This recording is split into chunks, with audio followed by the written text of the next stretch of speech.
Did you see what's going on? Obviously, you've seen what's going on in California. But the governor gave this creepy fucking speech where he was talking about speculators coming in and talking about what to do with the land of all these homes that have been burnt down while it's still only 6% contained. And he did this little dance like, I've been talking with these, with the governor of Hawaii about what to do. We got some ideas. A speculator, we're going to have some meetings. Like, he's really? Oh, California Governor Gavin Newsom is now calling his city's homeless encampments unacceptable. Which is odd since he's the guy who, made them acceptable. Turning sidewalks into red carpet events for drug addicts, thieves, and unemployed CNN anchors. On Monday, he urged cities to ban the camps from sidewalks, parks, and other public areas. So after years of denying the problem, he's now pretending to fix it, which is like putting on a condom as you're leaving a whorehouse. Who hasn't? It started with a big smile, but it didn't last long. In the middle of the mess, Gavin Newsom forgot which camera he was even facing, and everyone saw it happen.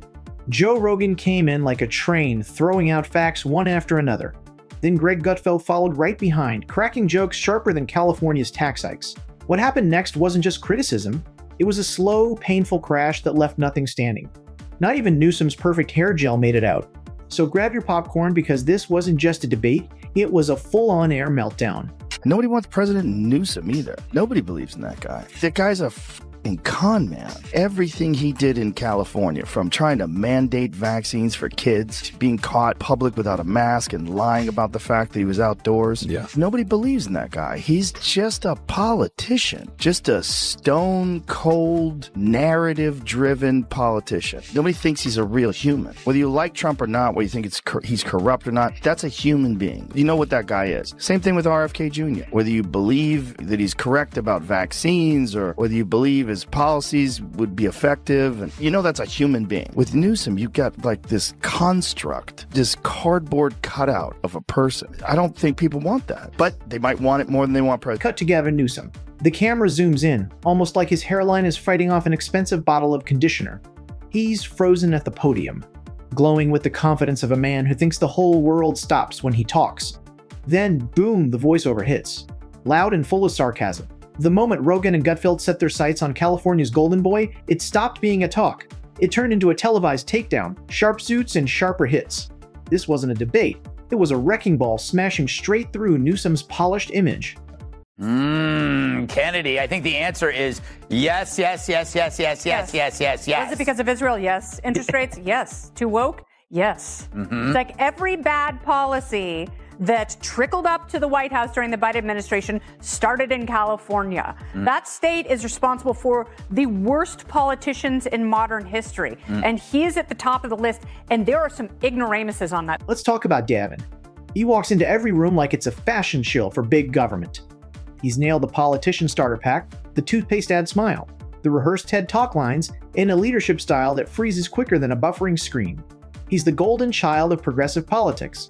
Smooth, confident, always tossing out climate slogans and probably carrying a wallet made of recycled awards would take away the polished surface, and what's left? Just sparkle, ego, and a lot more show than real progress. Their houses have been burned, all their childhood memorabilia, all the stuff for their kids, the photos, the fucking everything they have is gone. All heirlooms, their mother's wedding ring, that kind of shit. Everything's burnt to the ground. And this guy's like standing in front of all this stuff, and he's got a smile on his face, and he's talking about land use. The development plan. And don't get me started on his climate speeches. Gavin has enough eco-promises to stock an entire Whole Foods aisle. Yet California's power grid gives up at the first strong breeze. They tell everyone to go electric, then warn people not to charge their cars between 4 to 109 p.m. because the sun already clocked out. The irony is huge. Banning gas stoves while half the state cooks dinner by flashlight. This isn't real policy. It's climate theater, a sad comedy where people stumble in the dark while calling it progress. And he's the guy who thinks he's going to run for president when, so much of the state is absolutely unlivable. And so every project that he's championed, he's now trying to demonize conveniently. And people are not that dumb. Like, people have been through it in his state. They are sick of him. They want him to leave. And maybe that's why so many people around him are like, you should totally run for president. So he gets out of the state. Yes. Move away. Cyrus, did he leave out any? He didn't just leave California, he ran from it. Like someone spotting a glitch in the Matrix and sprinting for the nearest exit. And honestly, who could blame him when the state started looking more like a post-apocalyptic video game than a paradise? Even a heat-loving elk hunting podcast king finally had enough. Rogan hit the gas, rolled down Interstate 10, and never looked back. He traded smog for Texas skies and rules for freedom, like a UFC champ swapping kale for steak. And he didn't lead quietly. He took the loudest microphone on the planet with him, the Joe Rogan Experience. This isn't just a podcast. It's a media giant with over 100 million listeners and an algorithm that keeps CNN up at night. Rogan's secret? No filters, just facts and fire. And nothing sparked that fire faster than Newsom's lockdown logic. While Gavin sipped fine wine like the world was ending, Rogan called out the hypocrisy so hard even the French Laundry felt the heat. Down in Hawaii, you had some ideas around some land use concerns he has around speculators coming in, buying up properties, and the like. So we're already working with our legal teams to move those things forward, and we'll be presenting those in a matter of days, not just weeks. With a big smile on his face. Look at the little wiggle he does with his shoulders. Speculator, watch this. Talking to Josh. Look at this little wiggle. It's excited about the possibilities of speculators coming in. And he's saying we're move forward. We're going to move forward on that. These people lost their homes. A lot of those people don't even have fire insurance because the fire insurance pulled out of California. I think like 69% of fire insurance pulled out of California because they're like, this is too crazy. Like, you guys aren't doing jack shit to manage this. You're not clearing the And Rogan didn't show up alone. He brought a lineup, doctors, economists, and comedians armed with expert-level sarcasm, all pointing to the same shocking truth. California's rules made less sense than a TikTok finance guru hiding behind cartoon filters. Small businesses got crushed while giant corporations walked through the chaos like they owned the place.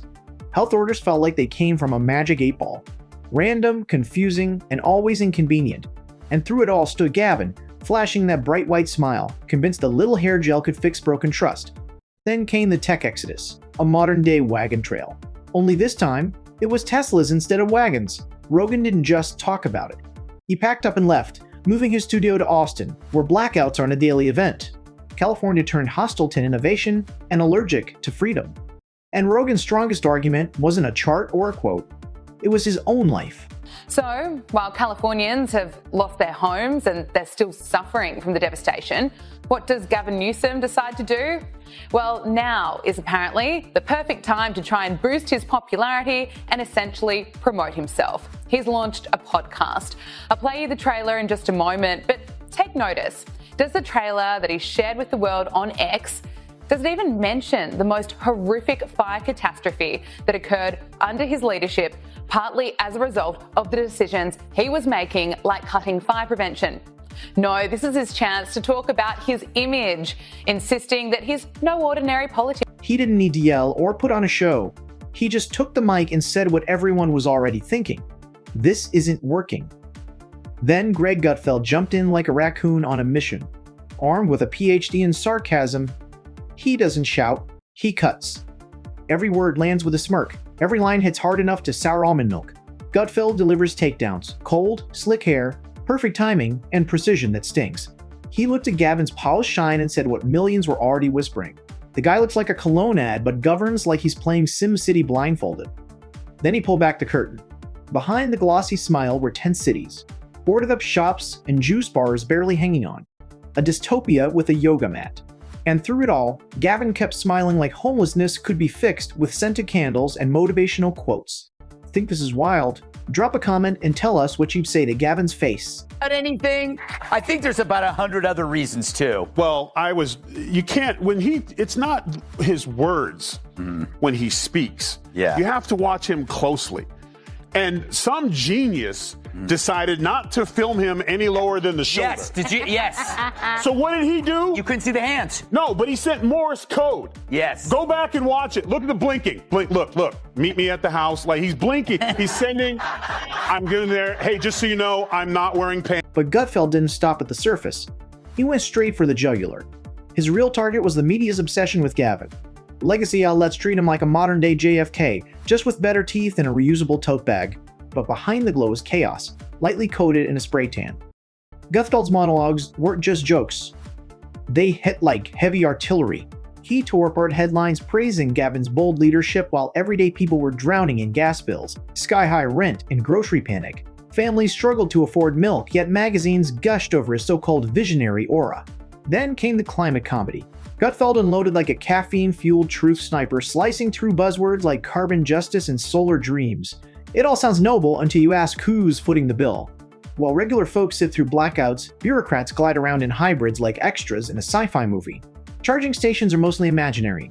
Gutfeld didn't just expose it, he ripped it apart. This wasn't saving the planet. It was an Instagram photo op dressed up as policy. When Gavin Newsom talks about California, he's like, I'm very big on California, very bullish on California. Hey, they're all moving. The only reason why they don't move is because it's too difficult to move. It's too expensive to leave versus all the bullshit with all the permits and all that. It's too expensive. Believe that he's correct about vaccines or whether you believe his policies would be effective. And that's a human being. With Newsom, you've got like this construct, this cardboard cutout of a person. I don't think people want that, but they might want it more than they want president. Then came the knockout punch, Gavin's White House fantasy. Whispers of 2028 swirl around him like incense at a yoga retreat, but Gutfeld isn't buying it. He tore into the idea that a man who can't manage one state could run an entire country. He's running, all right, Gutfeld snapped. But it's from accountability, not for president. The jokes almost wrote themselves. Newsom's White House dream is like trying to franchise a restaurant that just failed 3 health inspections. The sign looks great, but the kitchen's a disaster. The freezers are busted and the Yelp reviews are on fire. Literally. Gutfeld didn't just joke, he blew the illusion apart. Every punchline carried a brutal truth even Gavin's PR team couldn't spin. Then came the ultimate tag team, Joe Rogan and Greg Gutfeld. Like twin wrecking balls smashing Newsom's myth, Rogan brought the facts. Gutfeld brought the fire. Together they proved Newsom's leadership doesn't just miss, it erases the whole target. Runs for national office, he acts like a Republican. This is where the left is really pro-trans. Suddenly, they grow balls. He didn't yell, didn't wave his arms, and didn't throw a tantrum. Rogan just spoke with that calm, steady tone that lands harder than a scream. People are leaving. Businesses are shutting down. Homelessness is rising. I move for a reason. That voice hit like a velvet-wrapped sledgehammer. Rogan wasn't there to entertain, and that's exactly why it cut so deep. Then Gutfeld stepped in. Same precision, different style. Where Rogan broke it down with logic, Gutfeld roasted it with flair. You read the government script like a stand-up comedian stuck in the worst play ever. Every line dripping with disbelief.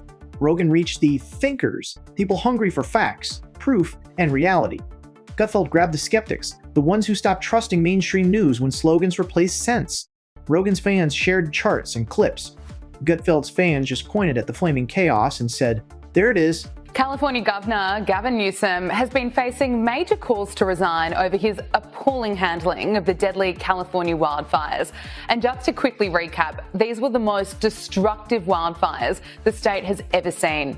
More than 16,000 properties were destroyed. The cost of the fires is estimated to be more than $200 billion. And for businesses in LA County, the future is looking grim. It's projected businesses will continue to lose billions of dollars over the next 5 years due to But no matter their style, Rogan with icy precision, Gutfeld with fiery sarcasm, they landed on the same brutal truth. Gavin Newsom isn't leading. He's performing. And the reviews? 2 giant thumbs down. This isn't just failure, it's failure covered in glitter. He's like a movie trailer promising a masterpiece but delivering 90 minutes of confusion, slow-motion speeches, and empty slogans. Rogan and Gutfeld weren't fooled for a second. Coming from opposite directions, they saw the same illusion and tore through it like pros. Gavin is the walking, talking symbol of style over substance. Endless speeches, 0 results. When the two ripped off his polished mask, it stopped being commentary. It became a full-blown political intervention. One used a wrench, the other a chainsaw. And what they revealed left people across the board nodding in stunned disbelief. You know, when I went there, I had a great relationship with President Xi. We got along very well. And they treated me better than anybody's ever been treated. And I said, this air is good. Do you know they closed every factory 1 week before I got there from within 200 miles? That's like what Gavin Newsom did when Xi Jinping came to San Francisco. He cleaned it up. He cleaned it up. He got rid of all the homeless people. Isn't that terrible in a way to think, you know? He cleaned it up and then it became a pigsty. Well, the dumbest thing is he said when your friends come by, when you have visitors, you clean up your your house. Like, how about just keep your fucking house clean? Can you imagine? It's the dumbest thing I've ever I heard. keep bringing up Gavin. Well, other than my respect for his work in American Psycho, he's starting to distance himself from his party's worst ideas. Newsom, a guy who hates fossil fuels but could still bring down the price of gas by wringing out his hair, once proclaimed that his state would be a sanctuary to all who... And suddenly it all clicked for everyone. Libertarians, conservatives, burnt-out millennials, disillusioned hipsters, even that barista who swore off politics after the last election. Different walks of life, same reaction. They realized maybe the real disaster wasn't just failed leadership. It was the non-stop theater. And just when it couldn't get any crazier, boom. The final montage hit like a knockout. By then, it wasn't about who won, but what got exposed. Gavin Newsom didn't just face criticism, he got decoded. The curtain dropped, leaving only filters, flash, and fake solutions. Rogan could drop a full episode called California Collapse Volume 2. Gutfeld might turn it into a viral skit. Gavin's Blamer Tour, Homelessness Edition. And Gavin, will he reflect? Of course not. He'll probably post a wind turbine selfie with a caption like, "Leading with Vision." Because for him, it's never been about change. It's always been about the show. If you made it this far, hit subscribe and stick around. Because this story is far from over.